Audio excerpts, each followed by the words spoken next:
Hello, everybody. As you know, Walt and I usually focus on the big picture, the geopolitical situation, and then we bring it down to how it affects you.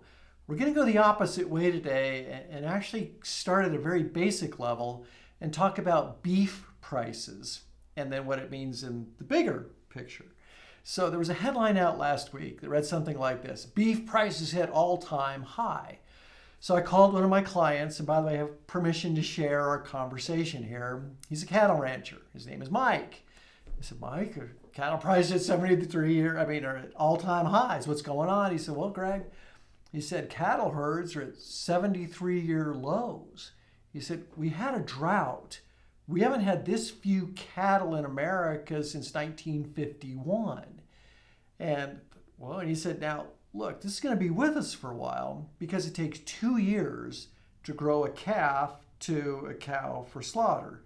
And, it's anywhere from really 18 months to 28 months, depending on the grain you feed them or grass-fed and all these details that he has. But anyway, figure 2 years. So what's going to happen here? He said, we're having more rain in a lot of parts of the country. The drought is over. He said, but don't expect this to break out for the better on beef prices anytime soon, not just because of the 2 years to grow a new cow, but because ranchers will now hold cattle back for breeding to try to build the herds back up. I thought, oh gosh. And he said, now our concern is that people will lose their taste for beef. And I said, what? And he said, well, think of it this way. He said, we've all known the guy who goes to the doctor, and the doctor says, Jim, your blood pressure's too high. Stop eating so much salt. So the first thing he does is for a week, he's not eating any salt. Nothing tastes right. He's complaining to everybody. By the second week, he's getting kind of used to it. And by the third week, if he gets something salty, it makes him cringe a little bit. Then he's lecturing everybody, you shouldn't eat so much salt. He said the same thing can happen with meat.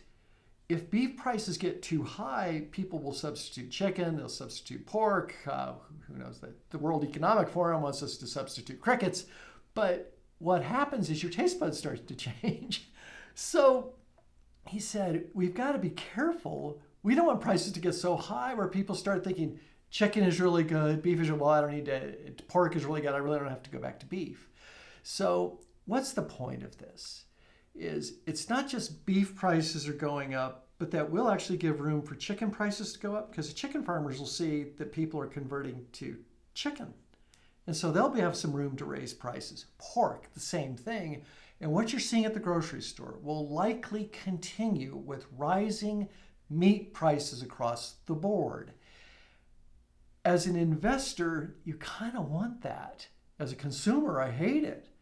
But as an investor, if the price of your product is going up and people feel like they have to have it, that's good for you. This is why we at Zanetti Financial have invested you in food. The food isn't just wheat, corn, and soybeans. It includes cattle, chicken, pork, but not crickets.